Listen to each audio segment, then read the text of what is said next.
I'd like to welcome everyone. Without objection, the chair may declare a recess at any time. I recognize myself for the purpose of making an opening statement. Before we go too far, we are being visited today by an honorable, distinguished veteran of the United States military. And as I was describing to a Marine, a gentleman who served our country as a Marine, I said, well, this guy, General Al Zapata, retired two-star Special Forces, United States Army, and he said, yeah, the Army's kind of like the armed services. So General Zapata, if you'd please stand up and be recognized for your service, thank you very much.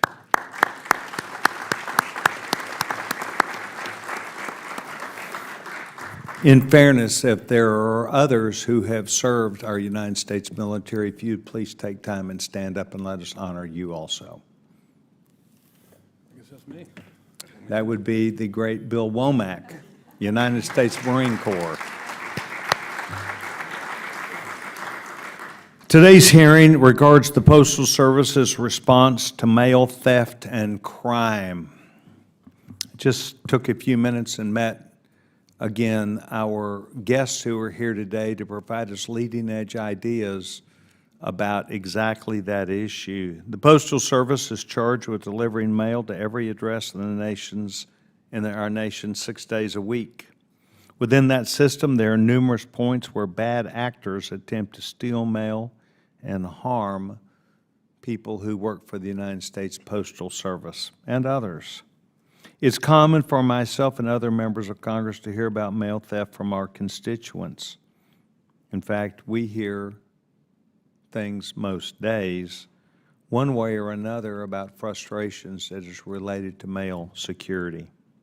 The Postal Inspection Service, the Postal Service law enforcement arm, is responding by creating a strategy called Project Safe Delivery to combat mail theft. While progress has been made, Congress has certainly been informed that criminals have increasingly begun to target letter carriers also. There's been an 845% increase in letter carrier robberies from 2019 to 2023. As such, this Subcommittee on Government Operations is a part of trying to make sure we are staying on top of this issue and to advise our colleagues. Congress needs to ensure that the Postal Service is responding to these threats and keeping not just letter carriers safe, but the entire United States postal system. Mail theft creates distrust in the system, and we need to make sure that more people have not just confidence, but that fewer people are taken advantage of. For this reason, addressing mail theft and related crime is a key to supporting the United States Postal Service in its goal to become self-sufficient. I look forward to a robust discussion. We believed, and Mr. Mfume believed, that this was timely some months ago. We've chosen today, well before the Thanksgiving and Christmas season, but certainly in time to make sure that we hear from each of you about this, and I'm delighted that you are here today. One thing that you will learn today that you may not know, and that is the Government Operations Subcommittee and Government Workforce works on a bipartisan basis. We work carefully, Mr. Mfume and myself, and the gentleman who sits to my right today, Mr. Frost, is a prime example of a person who has come to this subcommittee with the idea we're going to get away from fight and go to fix. So I'm delighted today to welcome the distinguished gentleman from Florida, Mr. Frost, for an opening statement. The gentleman's recognized. Thank you so much, Mr. Chairman. And thank you so much to our witnesses for being here today. Appreciate this hearing on one of the most pressing challenges facing the Postal Service, the recent surge of crimes committed against the United States mail system and postal employees. Postal crimes threaten the safety of our letter carriers and disrupt the lives of millions of Americans who depend on reliable and secure mail delivery. The data we'll hear today paints a troubling picture. Between fiscal years 2019 and 2023, serious crimes against postal employees nearly doubled nationwide. Attacks on letter carriers increased by more than sevenfold during the same period. In the fiscal year 2024 alone, the United States Postal Service received more than 268,000 complaints, 100,000 complaints of mail and volume of receptacle theft, which is roughly the same level of complaints received in the fiscal year 2020. Meanwhile, postal inspectors opened over 1,100 cases, representing just half of 1% of reported incidents. I commend the power of the postal inspectors who achieved an 89% clearance rate in the fiscal year 2024 for mail theft arrests versus convictions. But the human cost of these crimes cannot be captured by the data alone. Our letter carriers are dedicated public servants who ensure Americans receive critical information, documents, ballots, medication, and personal letters. And yet, they are the ones being targeted, assaulted, and robbed at high rates. The theft of universal arrow keys that letter carriers use to unlock mailboxes in bulk have surged from over 1,300 reports in 2020 to more than 3,400 reports in 2024. In October 2024, a letter carrier based in Baltimore was robbed at knife point on their route so the thief could steal a package. These acts are abhorrent. Mail fraud is another disturbingly yet sadly prevalent part of postal-related crimes. In 2023, check fraud schemes involving the Postal Service resulted in an estimate 688 million in losses.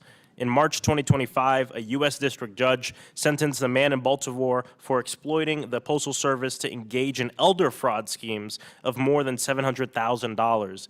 These crimes destroy lives. Unfortunately, independent oversight bodies have found gaps in the Postal Service response to this crime.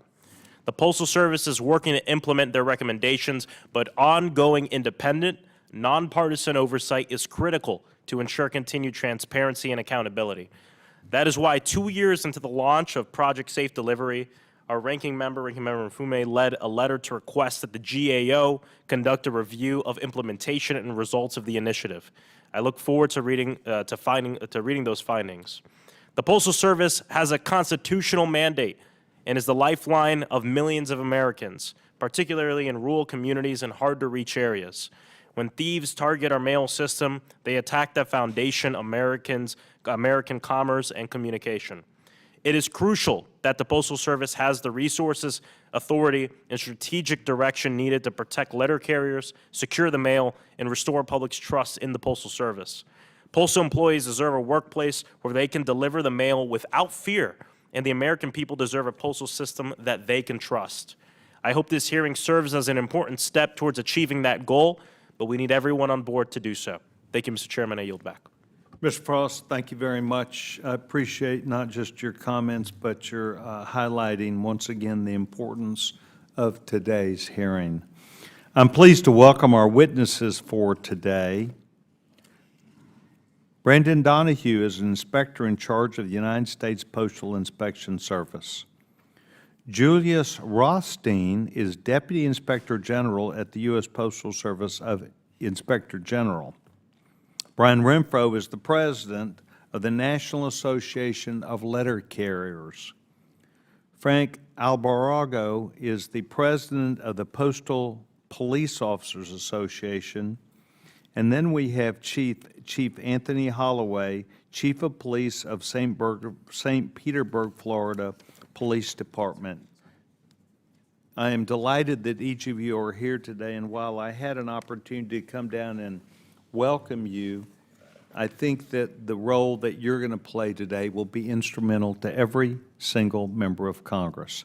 At this time, I'd like to have each of our witnesses stand for the administration of oath to witness. Pursuant to Committee Rule 9G, the witnesses will please stand and raise their right hand. Do you solemnly swear or affirm that the testimony that you are about to give is the truth, the whole truth, and nothing but the truth, so help you God? Let the record reflect that the witnesses have all answered in the affirmative, and we would like to thank you very much, and please take your seat.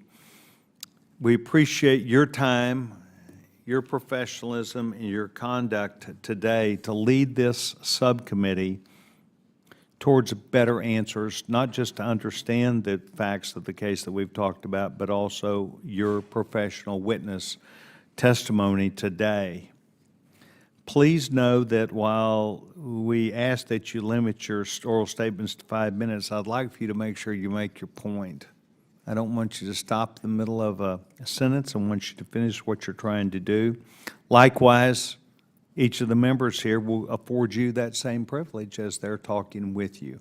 We want to make sure that you have come here for a reason and that we understand what that is. As a reminder, you'll notice that in front of you, there's a button on the microphone in front of you. Please do, at the time you are asked or recognized, that you push that button so that the members can hear you. And when you begin to speak, you will see a green light, and then after 4 minutes, the light will turn yellow, and then the red light comes on. At that, I ask that you prepare yourself to finish your feedback to us. I now recognize the distinguished gentleman, Mr. Donahue, for his opening statement, and welcome.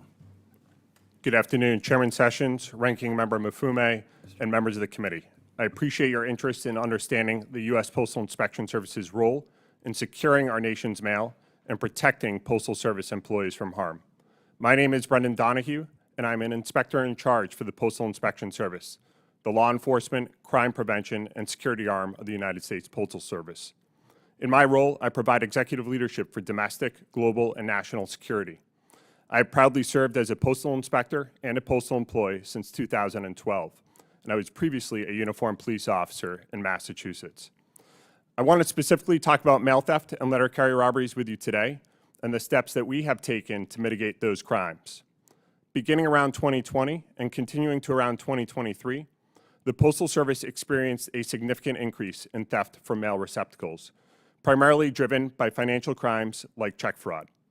The significant rise in mail theft and associated financial crimes has been driven by highly organized criminal groups who shifted their focus from high-risk, high-reward crimes toward the perpetration of low-risk, high-reward financial crimes.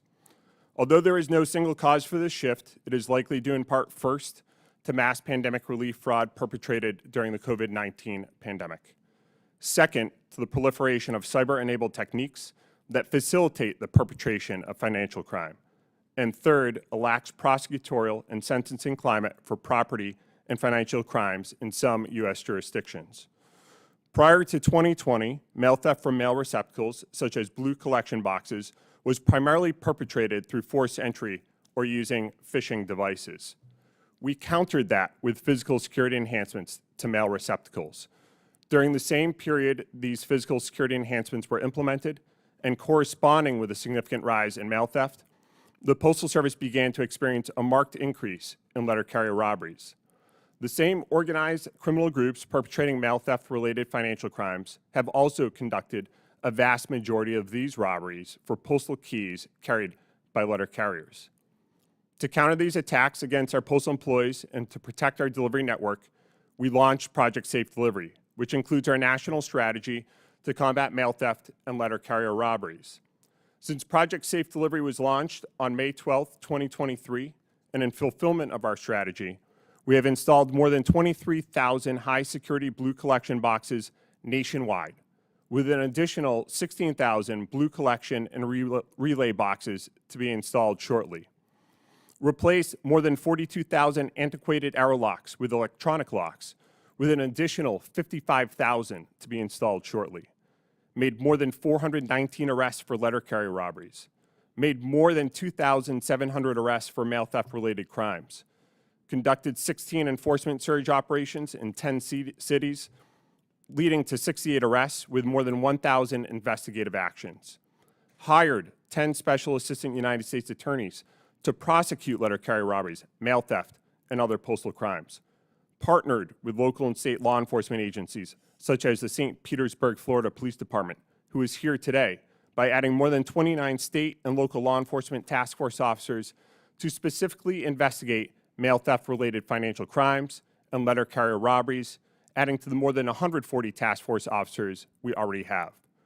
coordinated with the Financial Crimes Enforcement Network to identify and analyze financial intelligence associated with mail theft-related check fraud, significantly raised reward amounts for information leading to the arrest and conviction for postal crimes, including mail theft with a reward of up to $100,000 and postal robberies with a reward up to $150,000. Partnered with American Bankers Association and Independent Community Bankers America to produce and distribute check fraud prevention material. Raised awareness among postal employees through all employee stand-up talks and pay stub inserts. These are just some of the steps we have taken over the past 2 years, and I can report today that we have seen significant progress in mitigating these issues. Last fiscal year, we saw a 27% decrease in letter carrier robberies. And this fiscal year, we are on track to see a 32% decrease in letter carrier robberies. We have also seen a decrease in measures of mail theft, with a 20% decrease in mail theft complaints last fiscal year, and we are on track to see a 4% decrease in mail theft complaints this fiscal year. This progress is notable, but we acknowledge that we still have more work to do. There are no amount of attacks on our employees and no amount of mail theft that will ever be acceptable to us. We also continue to face challenges such as with prosecution, sentencing, and investigative tools, where Congress's help would be beneficial. The Postal Inspection Service is committed to protecting all postal employees, securing the mail, and defending the Postal Service's infrastructure from criminal attack. We have answered this call for 250 years and intend to continue our proud tradition of service. We are committed to our mission and to continually making significant investments of time, capital, personnel, and resources to protect all employees in the mail. Thank you, Chairman Sessions, Ranking Member Mifune, and members of the committee for the opportunity to submit this testimony, and I look forward to answering your questions. Mr. Donahue, thank you very much. Mr. Rothstein, before we come to you, I have a request which I'm going to grant pending Mr. Frost agreeing, and that is that one of our young members, the chairman of the Rules Committee, has asked that she be allowed to go first in asking questions right now because she has a bunch of votes at her Ed and Workforce Committee. So the gentlewoman would be recognized for 5 minutes. Mr. Chairman, I truly appreciate this dispensation you're giving me, and I appreciate the witnesses and Mr. Mifune, and I'll make this fairly quick. I'll submit some questions for the record for you, but I did want to come here. The Postal Service has always been very important to me. I'm a person that uses the Postal Service a lot. I write a lot of notes. I tell the story to people. When I was a student at Appalachian State University in the 1960s, somebody wrote me a letter. My name, Boone, North Carolina, no address. The post office delivered it to me. That is the positive feeling I have about the post office, and I want to see us have post offices like that all over the country. Now, I know it's too complicated now. Life was not quite as complicated then. But I want you to know I use the post office a lot. The people in my area use it. It's an important infrastructure for all Americans, especially those in rural areas, not only to send important documents, bills, and letters, but receive sensitive items such as medications and all kinds of important packages. My husband uses it an awful lot. Therefore, any disruption in the flow of mail through theft or other criminal interference should be taken very seriously. Mr. Donahue, you've just outlined some excellent things that the post office is doing in conjunction with other people. And I'm not going to ask you to go into detail now, but I am going to say, I'd like to know what additional steps the Postal Service can do to protect mail and workers experiencing an increase in robberies and crime without additional cost to the post office. I'd like to know if there are ways to do it. And then you alluded to the fact that Congress might be able to do some things, and I'd like to see those in writing. And then to all the rest of the witnesses, we want, again, constituents want to know when they put a check for their rent or utilities in the mail, they expect it to be delivered on time, not months later and then they receive service charges and all that. But I'd like to know from you all, I'll read your testimonies, but anything else that you don't have in your testimonies that we can do to help the situation. And with that, Mr. Chairman, I appreciate again your indulgence, and I yield back. Thank you very much. Is the gentlewoman seeking that she provided data and information, would look for them to address that during this hearing or to respond in writing? I will ask that we respond in writing, and I'll have formal questions. Respond in writing. Thank you. Thank you very much, Chairman. Thank you. And we do have 20-plus votes, and they need me. Thank you. Yes, ma'am. Good luck at that. If you're at the Rules Committee, it can be done very expeditiously, I'm sure. Mr. Rothstein, you're now recognized. Good afternoon, Chairman Sessions, Ranking Member Mfume, members of the subcommittee. My name is Julius Rothstein. I'm a Deputy Inspector General for the United States Postal Service Office of Inspector General. I was an organized crime prosecutor for close to 30 years, and prior to coming to the OIG, I led DOJ's largest crime intelligence fusion center. I appreciate the opportunity to discuss the OIG's work on mail theft today. The OIG's mission is promoting the integrity and accountability and efficiency of the U.S. Postal Service and its regulator. We have oversight responsibility for an agency of close to 640,000 with an annual revenue of $80 billion per year. We also are one of the most active OIGs when it comes to closing cases and securing convictions. A significant focus of the oversight work that we do involves mail theft. It involves both our investigations and our audits. And while sometimes mail theft is a singular act done by an individual, it is often a comprehensive, complex, coordinated effort between a postal employee and outside criminal organizations. As a result, we work in close cooperation with other law enforcement agencies to disrupt and dismantle all elements of this criminal network. Given the volume and complexity of these cases, we must leverage cutting-edge technology and data analytics that allow us to efficiently focus our limited resources. One example is a powerful data tool that we developed in collaboration with the financial services industry and also the U.S. Department of the Treasury. It helps us pinpoint exactly where in the postal system stolen checks and credit cards go missing.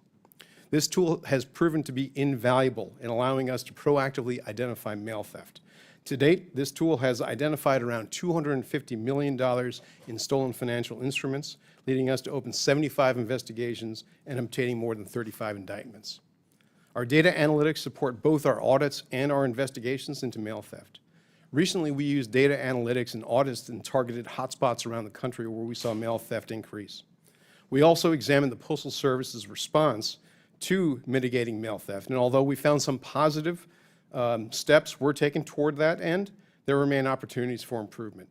These run the gamut from low-tech to high-tech solutions, and they include better management and tracking of universal arrow keys, timely implementation of new technology, enhanced security and maintenance of mailboxes, and improved security management at postal facilities as simply as disallowing use of backpacks on the workroom floor. Analytic support is crucial for our investigations so we may focus on stopping large-scale mail theft schemes where criminal organizations recruit postal employees often through encrypted messaging apps or social media platforms with the promise of a quick and easy buck. These employees who have access to the mail allow them to steal letters containing checks, credit cards, and other financial instruments. Criminal groups then use these items to steal identities, commit forgery and fraud, or sell them usually on social media platforms. In one recent case in Alabama, we caught a couple of postal employees who were recruited to steal checks and mails directed at local businesses. Co-conspirators would then alter these stolen checks for a higher amount and then sell them on encrypted messaging apps. This group stole more than $17 million from over 1,600 victims. As a result of our efforts, one of the postal employees was convicted and sentenced to 5 years in prison, and another main co-conspirator received a sentence of 8 years. Sometimes, a single hotline complaint from one of your constituents is all we need to open up a larger investigation. A recent Washington, D.C. area case started with that, a single hotline complaint about a stolen credit card. Through detailed analysis, we discovered that this was a part of a larger overall criminal scheme and linked it to other law enforcement investigations in the area. In collaboration with the Postal Inspection Service, as well as the Montgomery County Police in Maryland, we identified a postal worker and external collaborator who stole more than 2,000 checks worth a total estimated loss of $2.8 million. In another case, our special agents uncovered a large digital marketplace that sold stolen checks, which also included U.S. Treasury checks. This led to a joint federal and local law enforcement investigation in North Carolina, and we found a postal employee and co-conspirators had stolen checks and sold them on this digital marketplace, costing victims close to $24 million. This case also inspired us to develop an analytics tool that leverages AI to automate our ability to identify and analyze suspected stolen checks. Our agents can now search for these checks in far less time, making them more effective and efficient. This is just a small sample of the work that we do that protects the Postal Service, its employees, and the American public. Thank you again for allowing me the opportunity to talk about our work, and I look forward to answering any of your questions. Ms. Rothstein, thank you very much. The gentleman, Mr. Renfroe, is now recognized. Thank you, Mr. Chairman and Ranking Member Mfume, for the opportunity to testify on this issue that is critically important to the nation's 200,000 active letter carriers. The safety, health, and well-being of the public servants that I am privileged to represent are, of course, a top priority for me. They should be a top priority for all of us. If we want to protect America's mail, we have to first protect the people who deliver it. Congress has an opportunity to do that by passing the bipartisan Protect Our Letter Carriers Act, which is a comprehensive solution that would deter crime against postal employees, hold those who commit them accountable, and keep letter carriers and America's mail safer. When I started as a letter carrier in Hattiesburg, Mississippi 21 years ago, violent crime was rare. Unfortunately, that's no longer the reality, as we've heard earlier in this hearing. Since 2022, 5 letter carriers have been murdered while doing their jobs. Thousands of other postal employees have been violently attacked. Nearly every single day, I learn of another heartbreaking attack against one of our members. And we refuse to accept that this is a new normal. It's dangerous for us, it's dangerous for the American people, it's dangerous for the mail. Just last week, new Postmaster General David Steiner started his new appointment.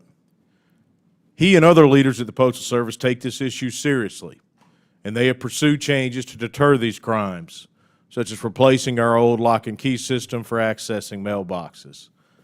My union supports the agency's Project Safe Delivery initiative, and we applaud the hard work of the Postal Inspection Service, which is made up of dedicated public servants, just like the letter carriers that I represent. But the simple fact is, despite their best efforts, the scope of this problem has severely outgrown their capacity to protect us. And we need protection now. We cannot wait for another letter carrier to be murdered. We cannot wait for more violent federal crimes against these civil servants that serve the American people every single day to decide that it's finally time for legislative action. The time is now. Even as these assaults continue to surge, the number of arrests and convictions remain alarmingly low. In recent years, less than half of these crimes have been followed by an arrest, and less than a quarter of these investigations led to convictions. So the majority of those who violently rob and assault the public servants in uniform are getting away with it with no consequences. Regardless of the administration in the White House, at any point in time, the Department of Justice must prosecute these violent federal crimes. Unlike many topics in this town, this is not a partisan or political issue. This is not a finger-pointing exercise. It is not a blame game. It's a problem that everyone should recognize and be 100% behind addressing. No one wants violent crime in their neighborhood, especially crimes that target public servants and jeopardize the security of people's mail and packages. You know, everyone in this building that's privileged to serve after being elected as a member of Congress is a public servant. All of the witnesses here on this panel today are public servants, as are many others in this room. And a primary duty of any employer, but especially the government of the United States of America, should be to ensure the safety of its employees. And the top priority for any on-the-job safety should be to prevent and protect workers from the threat of violent crime. Americans depend on us. They trust us. We proudly serve them every day by delivering mail and packages, as well as being important parts of our communities in a number of other ways. And letter carriers want nothing more than to serve our people. But we must be protected. And the people that commit these crimes, they must be arrested, prosecuted, convicted, and sentenced. I urge you to pass the bipartisan Protect Our Letter Carriers Act. Thank you once again for the invitation to testify, and I look forward to answering any questions that you may have. Mr. Renfroe, thank you very much. Mr. Albergo, you're now recognized for your opening statement. Gentleman's recognized. Good afternoon, Chairman Sessions, Ranking Member Mifune, and members of the subcommittee. Thank you for the opportunity to speak today. It is difficult to overstate how senseless and, quite frankly, indefensible the current posture of the Postal Inspection Service has become. We are not talking about abstract policy failures. We are talking about a measurable collapse in institutional responsibility happening in real time with real victims. In 2010, there were just over 2,200 high-volume mail theft attacks. By 2023, that number skyrocketed to over 49,000, a 2,000% explosion. And yet, throughout this period, the Inspection Service denied there was a crisis, suppressed internal data, and removed its own uniformed police from the streets. This isn't about lost birthday cards anymore. We've entered an era of organized postal crime. Earlier this year, the FBI warned Americans not to mail checks, a public vote of no confidence from one federal agency to another. And at a time when law enforcement agencies across the country were expanding uniform patrols, the Inspection Service did the opposite. In 2020, it benched its own federal police force. Even worse, it publicly declared that it had comprehensively curtailed postal police patrols, effectively inviting postal crime.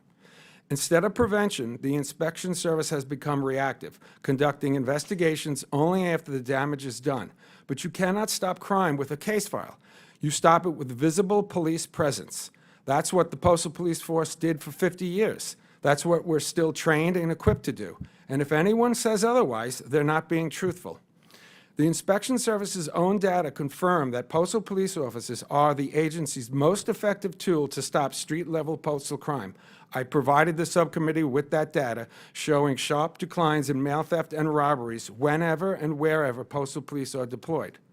Now contrast that to Project Safe Delivery, essentially a PR campaign long on talking points and short on deterrence. Hardened blue boxes and lengthy investigations don't stop criminals from prying open cluster-box units, raiding postal delivery trucks, or sticking a gun in a carrier's face. Meanwhile, both the GAO and the OIG have reached the same conclusion. The Inspection Service has no method to determine staffing needs, no performance metrics, and no strategy for prevention. And instead of fixing it, the Inspection Service asks for more time, until 2026, to decide what to do, while hoping Congress doesn't notice that the mail keeps getting stolen. But the solution already exists, the Postal Police Force, specifically H.R. 2095, the Postal Police Reform Act, a bipartisan bill that restores postal police authority to patrol high-risk areas beyond postal property, where PPOs are needed most. This no-cost legislation is endorsed by the National Association of Police Organizations, the Fraternal Order of Police, and the Federal Law Enforcement Officers Association. But instead of reinvesting in uniform deterrence, the Inspection Service is quietly dismantling it through attrition and chronic underhiring to pay for investigative functions that often duplicate the efforts of the FBI, DHS, and others. If the Inspection Service truly wants to save money, it should cut unnecessary inspector investigations, not highly effective postal police patrols. But it won't, because the decisions are being made by postal inspectors for postal inspectors. Since 2016, the Postal Police Force has been decimated by over 33%. Today, PPOs are being quietly phased out, and yet the number of postal inspectors remains fixed at about 1,300. For every inspector hired, the Postal Service could have hired 2 PPOs at less cost. Still, the Inspection Service insists that this is a job for postal inspectors. But here is what the Department of Justice told the Ninth Circuit. The overwhelming majority of postal inspectors' time is spent working at a desk or in an office setting. That's the DOJ.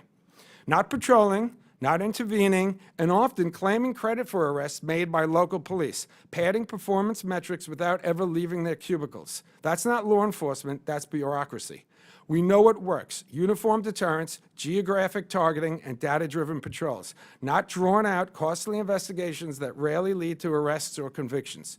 PPOs are already trained, already deployed to the highest-risk zip codes, and already on the payroll, but banned by policy from stepping off postal property. That's not law enforcement, that's policy failure. Thank you, and I welcome your questions.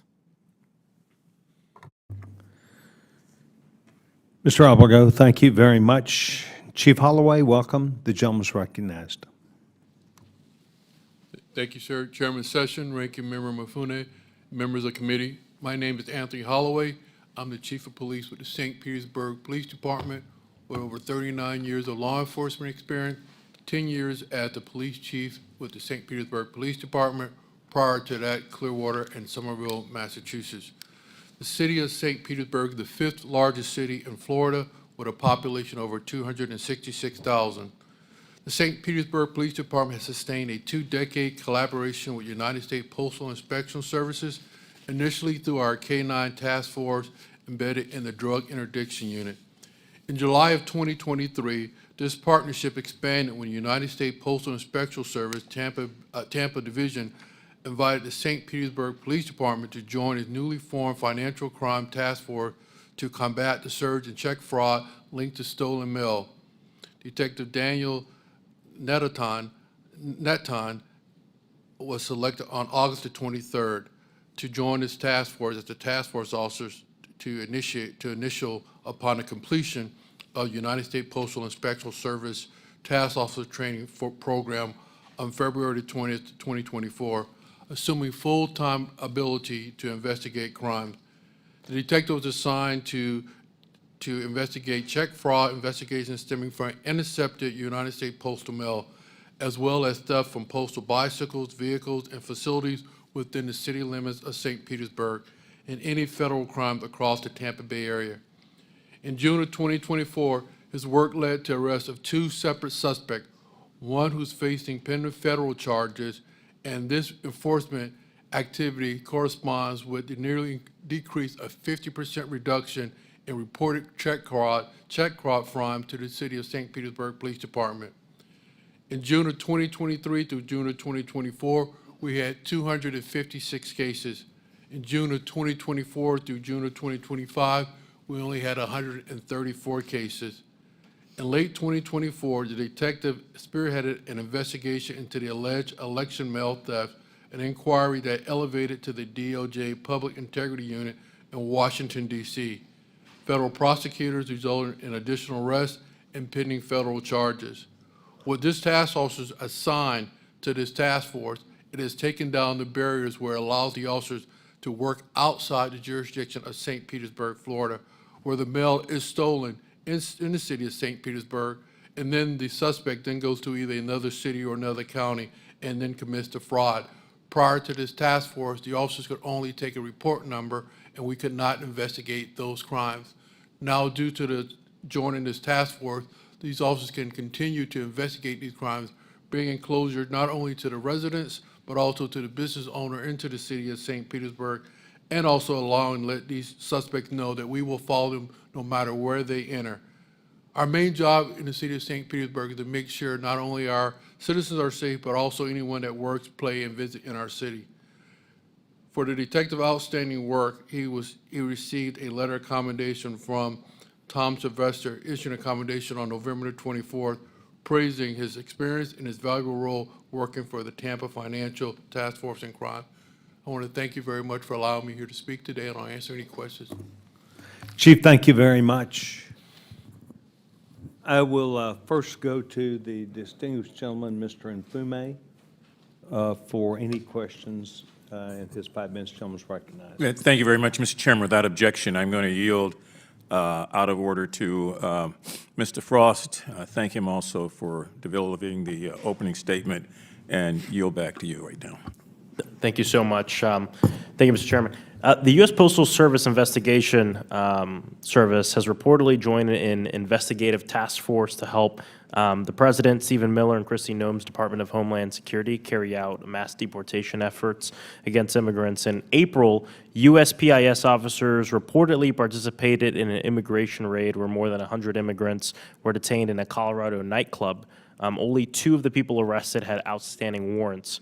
I strongly believe that the Postal Service should not divert USPIS officers to partner with the administration on this work that they're doing.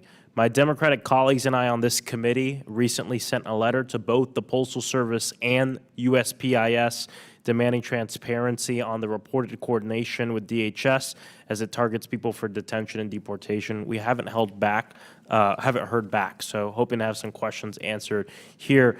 Inspector Donahue, how often does the inspection service cooperate with DHS on investigations involving immigration enforcement? So thank you for the question. First, let me clarify, the Postal Inspection Service does not have immigration enforcement authority, and we do not conduct immigration investigations. And I just want to make that very clear. You don't conduct investigations, but do you at some points divert personnel to help with some of that operation? We do not divert personnel. Any participation in any sort of enforcement operation, such as the one that you noted in April, that would be related to a postal crime. So while there may be an immigration operation, our participation, again, related to a postal crime. So for example, somebody mailing drugs, fentanyl through the mail, somebody committing identity theft, somebody engaging in money laundering. That would be the extent of our presence at one of those operations. Are you familiar with that exact situation? What was the postal crime associated that warranted the officers being there? I believe in that specific circumstance, it was a narcotics-related matter. Are there standing meetings between leadership at USPIS and DHS regarding immigration enforcement? So I'm not familiar with any meetings between leadership and DHS on immigration enforcement.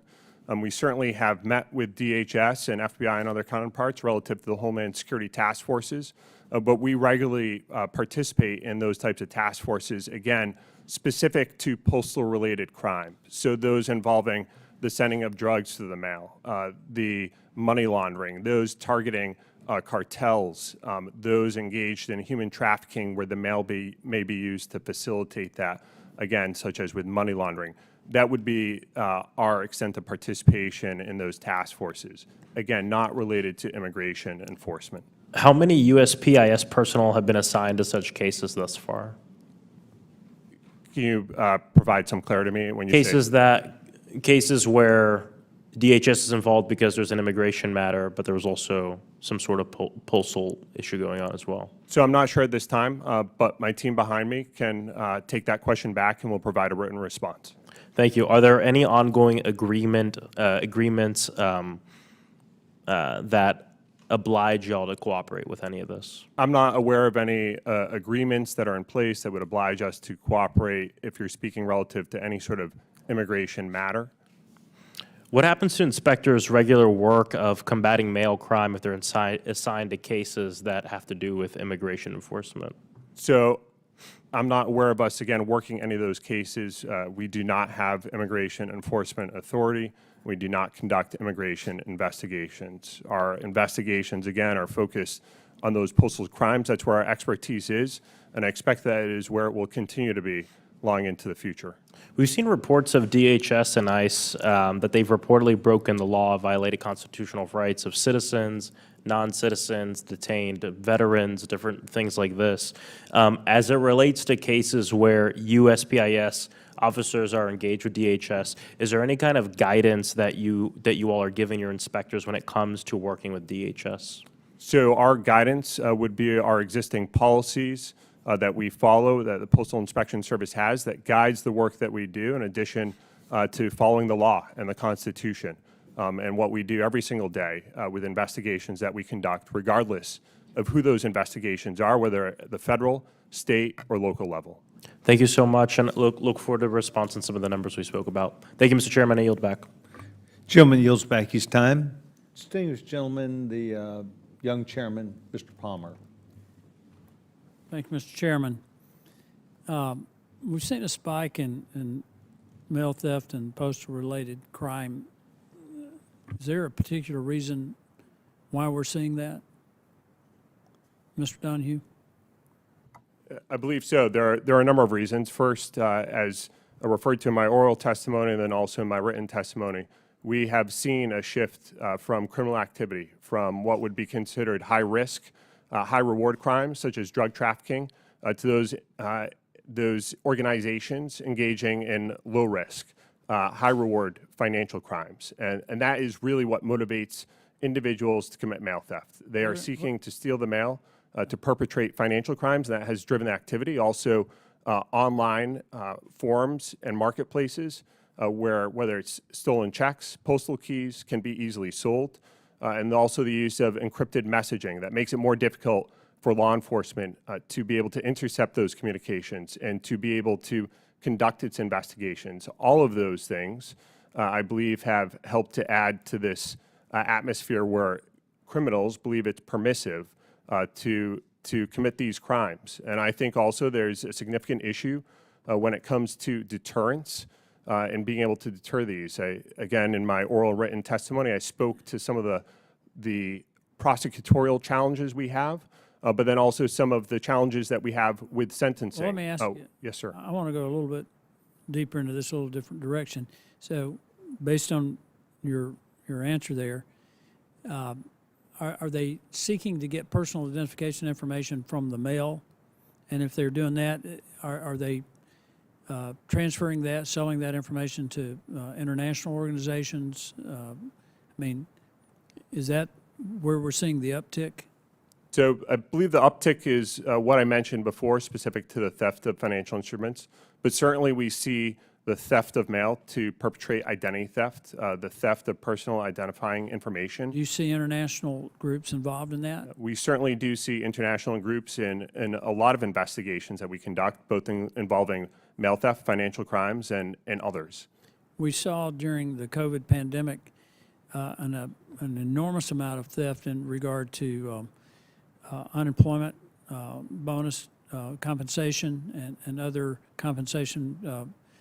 And a lot of that was perpetrated by international groups. Some of it was perpetrated within the United States by different groups, and they were using the mail. For instance, where states sent out debit cards. Is that part of? Have we seen? Has that continued going forward? That type criminal activity? So we certainly You can answer. Yeah. So we certainly have seen, as you noted, during the pandemic, where criminal organizations, both domestically and overseas, perpetrated mass pandemic fraud, taking advantage of the large amount of money that was made available, and also some of the looser restrictions on obtaining those funds. And then, in some cases, stealing checks or prepaid debit cards or other payment mechanisms that were in the mail to perpetrate these crimes. Where do most of these crimes occur? Do they occur at the individual's post office box at the street, or I think theft at collection boxes has gone down quite a bit. Are they interdicting the postal delivery officer en route? Where do most of the thefts occur? So if it involves the Postal Service in terms of that financial crime, the theft of PII, personal identifying information, or financial instrument, that can occur anywhere along the process in which mail is being sent or received. And so in some cases, that is at the street level, and when it's at the collection box. In some cases, it's when it's at a person's mailbox at their house that's unsecured. In other cases, unfortunately, there are a very small number of individuals that work for the Postal Service who commit crime and take advantage of their position and steal mail from there, which Mr. Rothstein spoke to earlier. So we see it all along the process where there is potential for theft. What should people be doing to secure their personal identification information against mail theft? So there are a number of things that individuals can do to secure their personal identifying information against mail theft. First, suggest that individuals, when they receive their mail, that they pick it up as soon as possible when it's delivered to their mailbox. We encourage customers to sign up for informed delivery that gives them a preview of mail that's coming to their house so they can identify what mail is going to come to their house, and they can be on the lookout for it and get it. We also encourage individuals, if they're going to send mail, to mail in the most secure way possible. They can bring it into the post office. They can hand it to their letter carrier, who will take it from them, or if they work at a place of business, they can have it picked up there. Those are just some of the tips that we provide to the public on how to safely and securely send their mail. With your permission, Mr. Chairman, one last question. Do you provide that information online, or how would you get that information to the customers of the U.S. Postal Office? Thank you. So we do provide it in a number of ways, in some cases online, in some cases the prevention material that I showed before that we worked on with the American Bankers Association, which is made available through them and all the other financial institutions. In some cases, we share it with the public through community forums, through presentations. In some cases, coming on to members of the House and their town halls that they have with their constituents, where we're more than happy to participate and share that information. Social media, again, there are a number of ways that we share that information. Thank you. I thank the witnesses. Thank the chairman for his indulgence, and I yield back. Gentleman yields back his time. The gentlewoman, Ms. Norton, is recognized. Thank you, Mr. Chairman. The Postal Service has a mandate to provide efficient and reliable mail service to every address in America. That mandate requires the security of the mail and the people who deliver it. Unfortunately, crime committed through or against the U.S. mail system remains high.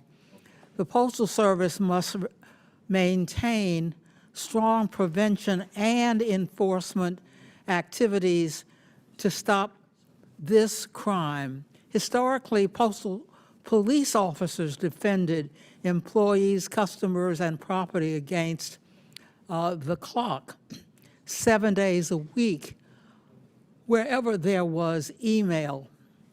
But in 2020, the Postal Service issued a determination that post officers limit their role in postal facilities.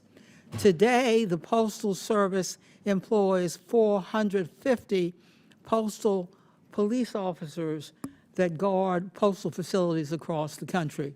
Mr. Allegra, what examples of crimes can postal police officers not assist with under this current policy?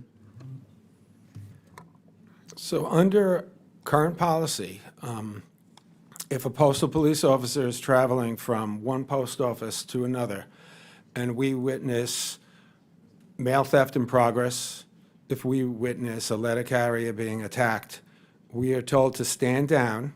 We are told to call 911. In New York, we're prohibited from responding. We cannot respond. They do not want us to respond. Thank you.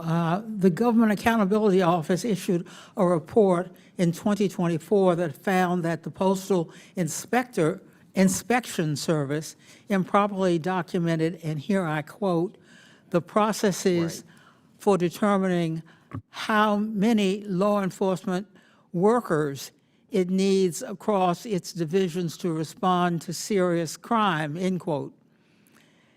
It is surprising that the Postal Service lacks this critical data to inform the strategic personnel and security procedures. Mr. Donahue, has the Postal Service prepared a cross-current review of its inspector workforce and security assessment? If so, can you provide this information to the committee as soon as it is complete? So thank you for that question. In regards to the workforce assessment that you spoke of, that is underway now, and I expect that it will be completed by September 1st. And we will make sure that once that is complete and available to share, that is shared with you. Thank you. I hope the new Postmaster General will reverse the Postal Service's decision to limit postal police officer's jurisdiction? If not, Congress should. I yield back. Gentlewoman yields back her time. Ms. Randall, you're now recognized for 5 minutes. Thank you, Mr. Chair. You know, Americans in all of our districts rely on the Postal Service to ensure the safe and efficient delivery of sensitive information, personal letters, cards, financial documents, medicines, ballots. And regardless of where Americans might live, the Postal Service, as we all know, has a legal and universal obligation to, quote, provide prompt, reliable, and efficient services to patrons in all areas and shall render postal services to all communities. Unfortunately for Americans living in rural parts of the country, like Queets and Elma and Quilcene and the Key Peninsula in my district, this is a far cry from their lived reality, partly due to postal-related crime. Despite the recent collaborative efforts from the Postal Service and Postal Inspection Services to combat rampant mail theft and crimes targeting letter carriers, postal-related crimes continue to disproportionately impact local rural communities in my home state. In Washington, mail theft has spiked, and more letter carriers are being attacked on the job.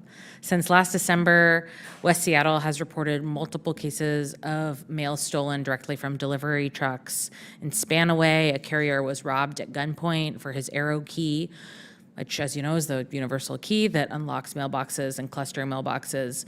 Inspector Donahue and Mr. Rothstein, what are your respective agencies doing to address the violent attacks on carriers in communities like mine and across the country? So first, in regards to your community and every state, the Postal Inspection Service has postal inspectors located across the country in nearly every state and also in our territories. And we utilize those personnel to respond to attacks on employees, to investigate those cases, and to bring those responsible for it to justice.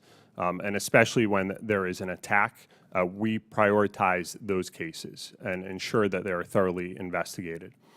In regard to other steps that we have taken, prevention being one of them, and there are a number of ways that we have done that. Raising awareness amongst postal employees about steps that they can take to protect themselves, raising awareness amongst the public about steps that they can protect their mail, which may lessen the chances of an attack on an employee depending upon the motive. In addition to that, we have helped secure our network by investing and making improvements to infrastructure that we have. I spoke about the additional arrow e-locks that we are installing earlier in my testimony. And then also our high security collection boxes, and really trying to devalue that arrow key, and so it is not an attractive target for a criminal in order to steal that. Another way that we have done it is partnering with local and state law enforcement agencies to add task force officers to serve as a force multiplier. You know, some of the biggest challenges that we have with prosecution are in some cases with juveniles. I think, as you know, there is no federal juvenile system, but yet we see juveniles recruited to help perpetrate these crimes. And in some cases, they are committing these violent acts, but the federal system is not appropriate for them. And so our partnership with local state law enforcement agencies allows us to leverage the power of their state authority or local authority that they have to bring charges there. And those are just some of the steps that we've taken. And I'll note we are looking to add additional task force officers, both on financial crimes and our violent crime task force officers, but those that investigate other crimes. And certainly that's available in Washington State and in other states represented by the members here. Yes. I would like to state that, again, the primary responsibility for investigating violent crime against a mail carrier does lie with the inspection service, but we do at the OIG work violent crime cases. Quite frankly, I get an incident report every time that there is violence done within a mail facility or done to one of our carriers, and it gets to my desk, and I hear about that morning when that happens. And although it's not a primary responsibility, our special agents work hand in hand with postal inspectors, just like they do with us during our cases. And especially if it is a violent case where we're asked for assistance, our special agents will roll out there, do surveillance, help with the arrest scene. And if I ever hear that our agents decline and offer to assist with that, I'll make corrective action in that, because that's simply not the way that we roll. It's simply not the partnership that we want to have. Even though we do have oversight of the inspection service, we know that in investigating these cases, especially when dealing with public safety or the safety of postal employees, we're going to be working those cases arm in arm.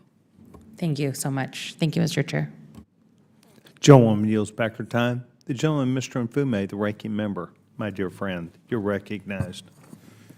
Thank you very much, Mr. Chairman. I want to thank you for the working partnership that we've had on this committee and the bipartisan manner in which we've tried to deal with a number of different things, not the least of which is our love and respect for the Postal Service and the men and women that make it work day in and day out. I can't underscore enough how I appreciate the testimony and the work of all of you who have come before us today. Each one of these sessions becomes a learning tool for those of us who sit on this committee, because we don't see everything from every angle. So your perspective on all these things alone is very, very important. I think that without a doubt, we are all still astonished by more than 250,000 complaints of mail and mail volume receptacle theft that we continue to hear about and read about.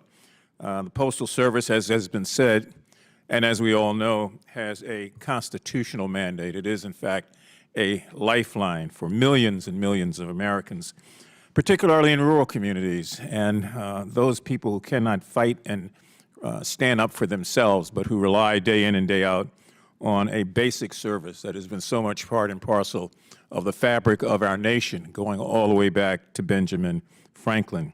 And so it's crucial that the Post Office, in my opinion, has the resources to carry out their mission, and to realize also that in many respects, this is about data, but it's more than data. It's also about human beings who are on the other side of the equation. We refer to them as letter carriers, and they work day in and day out to make sure that the service that we've come to take for granted is still there.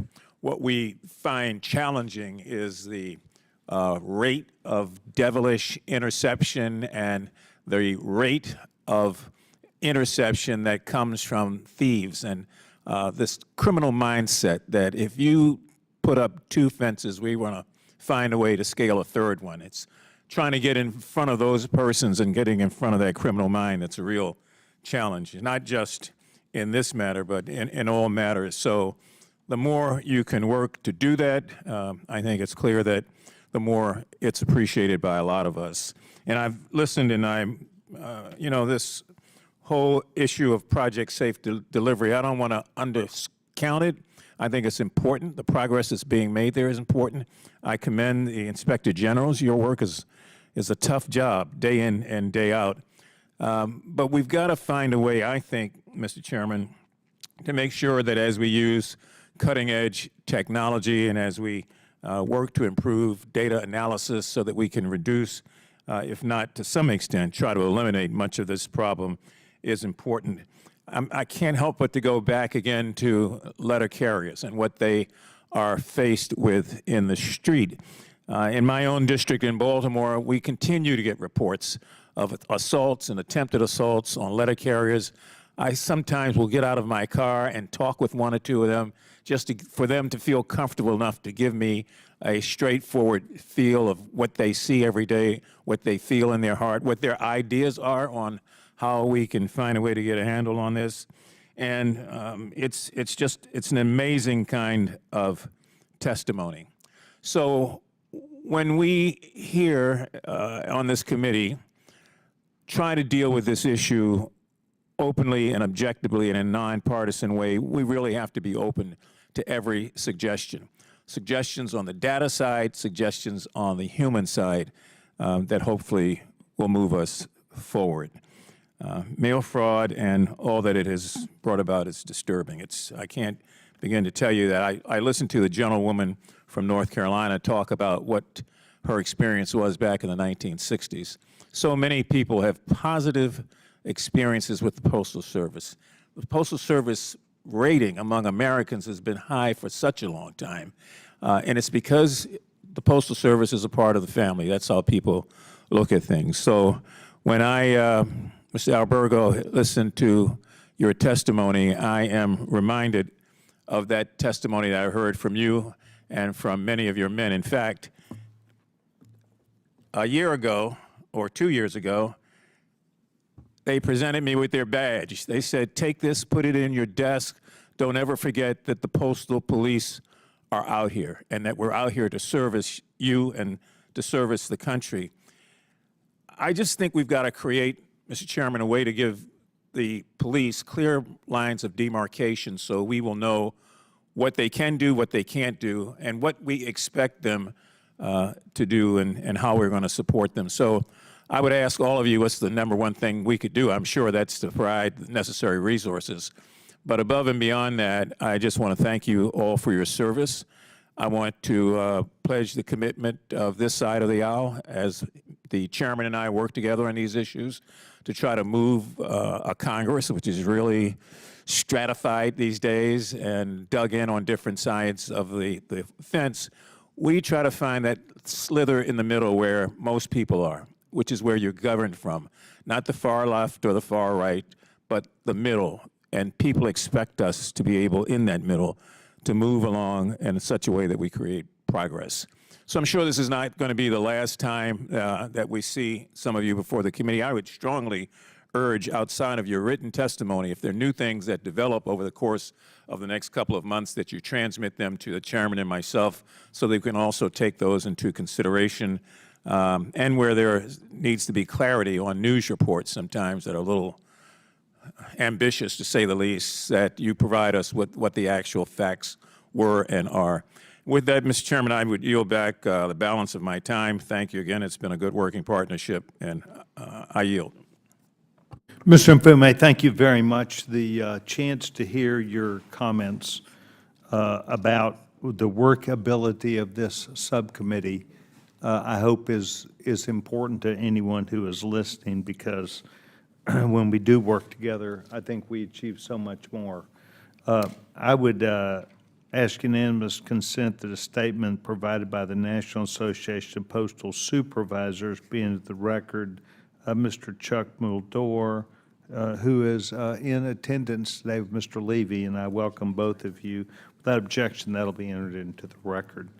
Good to see both of you. It is good. Good to see both of you. Okay. Mm-hmm. Chief Holloway, you heard Mr. Mfume give strong credence and support to postal workers, postal employees that also include their law enforcement, and the men and women who take an obligation to deliver our mail fairly, quickly, properly.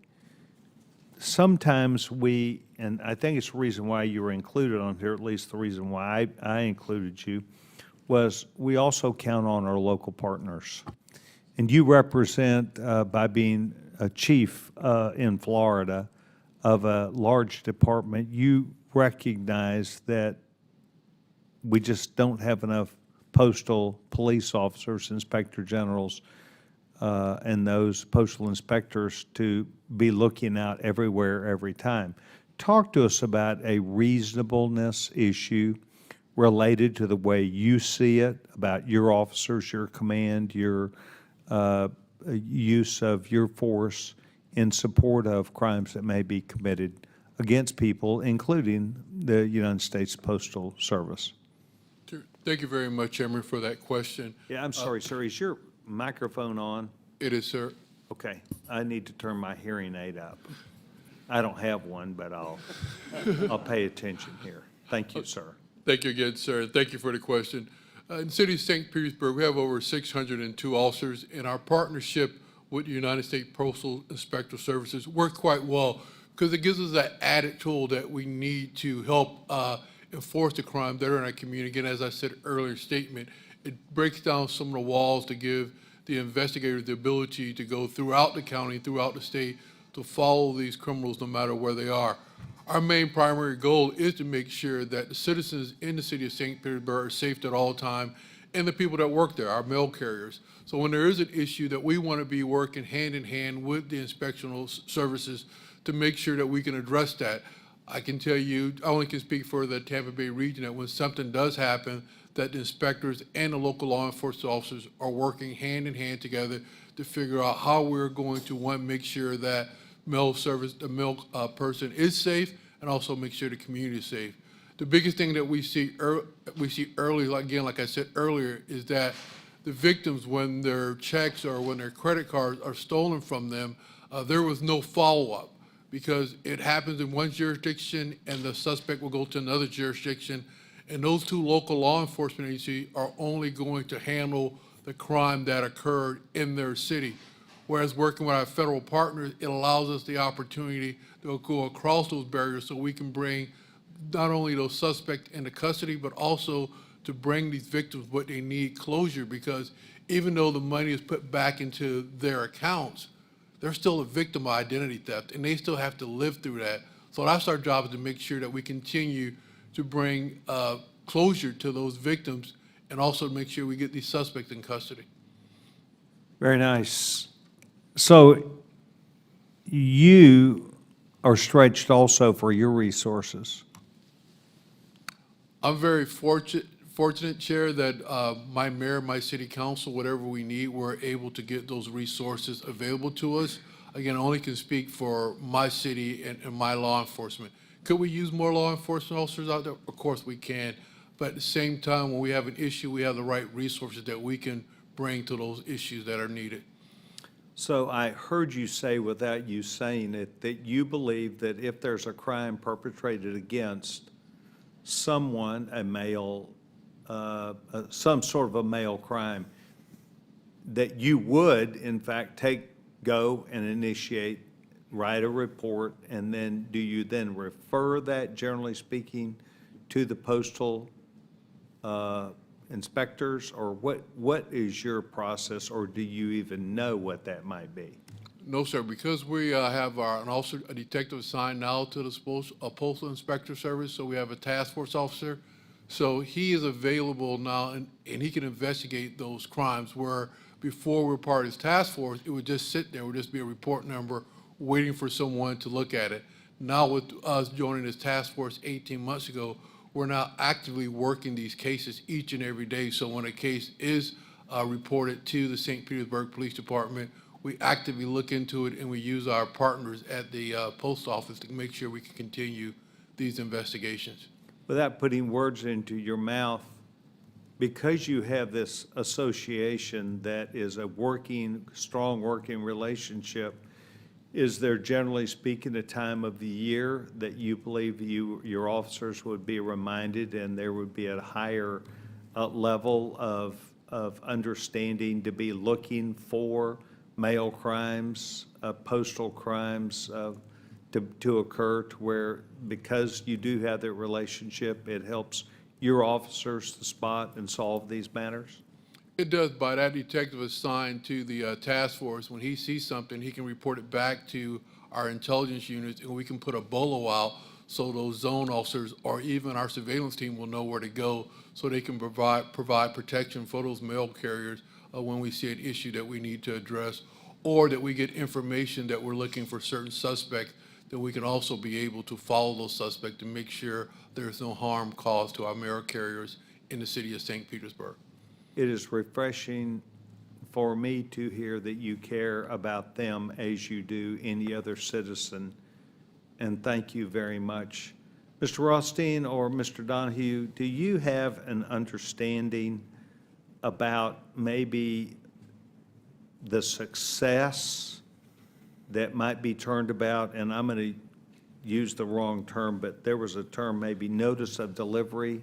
I have had that in my mail, or where they notify you of the delivery. Do you perceive that you could use that as a tool where you know you had certain post offices, or where you had certain areas where there were checks that came in, or an abundance of something, to where you would then notify, it's easier to find, I assume, also a piece of mail that has been, I'll call it tagged, a notice of delivery. Does that help you in your investigative duties proactively? Or can you discuss that viewpoint that I think I've had about maybe this is an important way to help you solve crimes? Yes, Chairman. I believe that INC Donahue talked about the informed delivery system. And again, it's one way that any postal customer can sign up for the Postal Service's informed delivery system that will give them an email to their email of choice of the letters and now even packages that are slated to be delivered to that address. So that customer, that postal customer who's expecting a credit card or expecting a check will have an actual image of that envelope and that mail that is supposed to be delivered for them. And again, this goes into being a good consumer. If you don't receive it, you're given notice that, well, sometimes delays happen. Give it a couple days. If you don't receive it within 3 days, I always say give the OIG a call, right? Because again, if it was on the mailman's part, that is primarily our responsibility to investigate the internal employees if they're involved.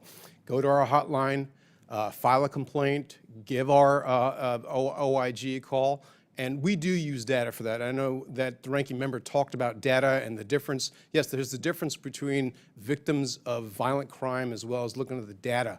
But the data does enlighten and give our agents insight into what's happening.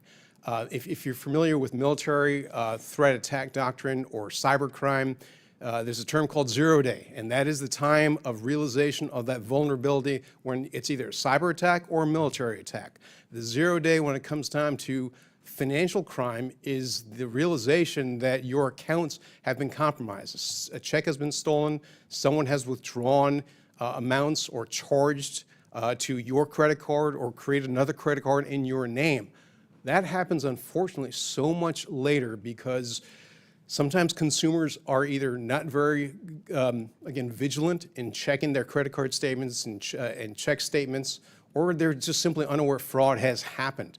What the data has done, especially with this data sharing partnership that we have with the Treasury Department and more than a dozen banks in the United States, is that we get this data and we are informed about credit cards and checks that are not delivered in the requisite amount of time. And it allows us sometimes to act even before that fraud is committed or that check is converted or stolen on the, again, encrypted messaging apps. And that's a huge tool in reducing the cost to consumers, huge in reducing the cost to financial institutions, and it gives us a leg up because now we know what financial instrument has been compromised, and we could look through the, again, the platforms that we know are being used for illicit sales and resales of these stolen items that were stolen from the mail. And so it gives law enforcement a leg up. And so when you talk about successes, again, it's one thing to talk about how this is effective. I wouldn't necessarily call it successes right now because we're seeing, again, similar actions like this that we don't have the resources to respond to from last year and projected this year alone. We use data in all these data sources to examine what are the potentially similar different types of cases that we don't have the resources to open, and unfortunately that number is over 100,000 different cases. And quite frankly, with 450 agents, we're limited in what actions we do take, and so it makes us more effective, but we're far from, I think, seeing the success that the American public really deserves in having their financial instruments, their hard-earned money secured.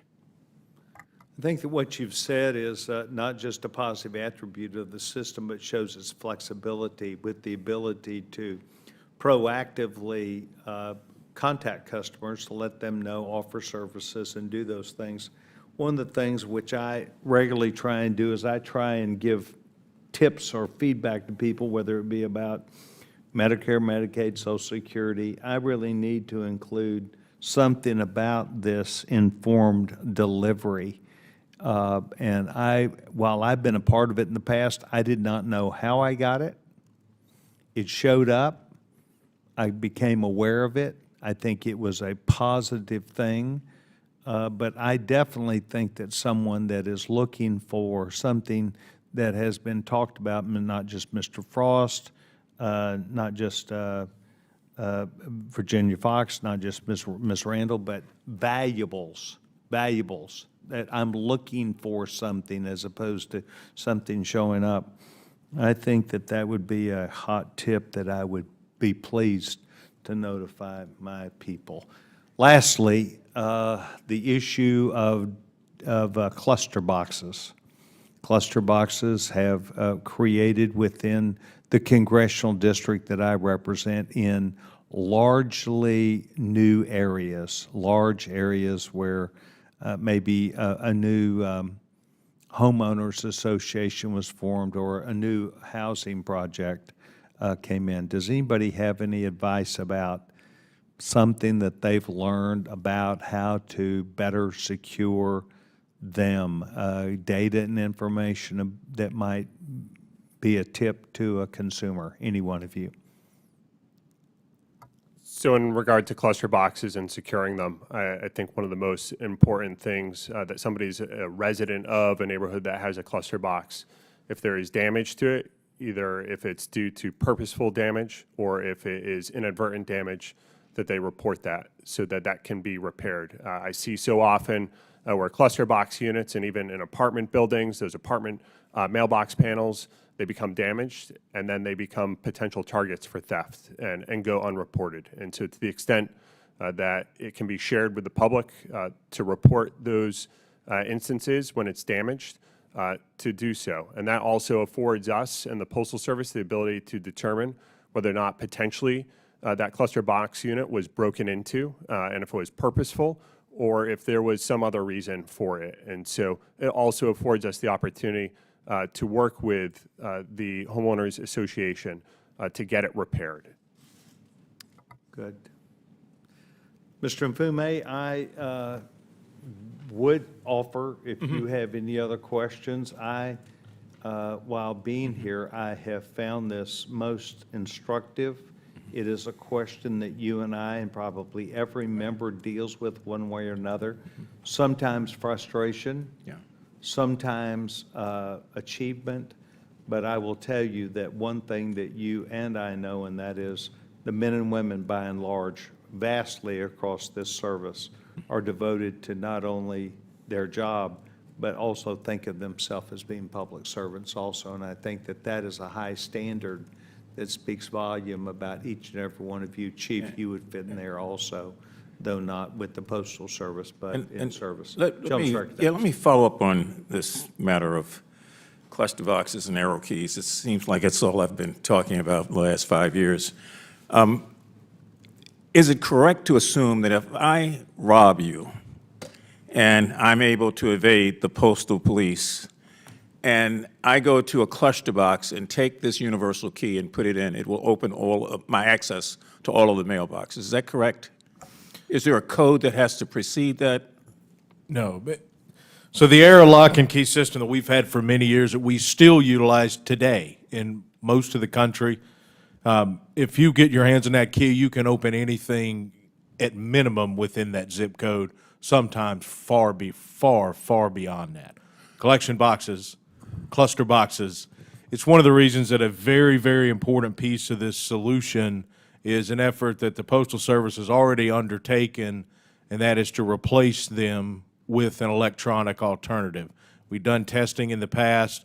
They are, as aggressively as they can, replacing them with an electronic alternative that does not have that same value. And how many of these cluster boxes do you anticipate exist nationwide? Well, there are over 9 million locks, which is, every one of those locks has got to be changed manually. And that's one of the important pieces of the bipartisan legislation that's been introduced in the House and the Senate, the Protect Our Letter Carriers Act, is that it will provide funding so that the Postal Service could speed up replacement of not just that entire key system, but also the high security collection boxes that Mr. Donahue mentioned. Right, and I understand. I mean, I'm a co-sponsor of the bill here in the House. I get it, trust me.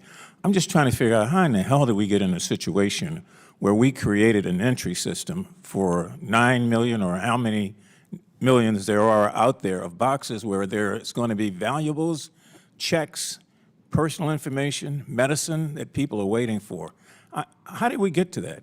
Do you know? I think many years ago, decades ago, that was the only alternative, and like many other things with the Postal Service that we've talked about in this very room, it has been starved of modernization. And unfortunately, we are at a point where the modernization of this particular system being passed due is harming people, frankly. So until we get to the point through data and electronics and analytics that we can replace or reduce that, is there no suggestion, no way around that?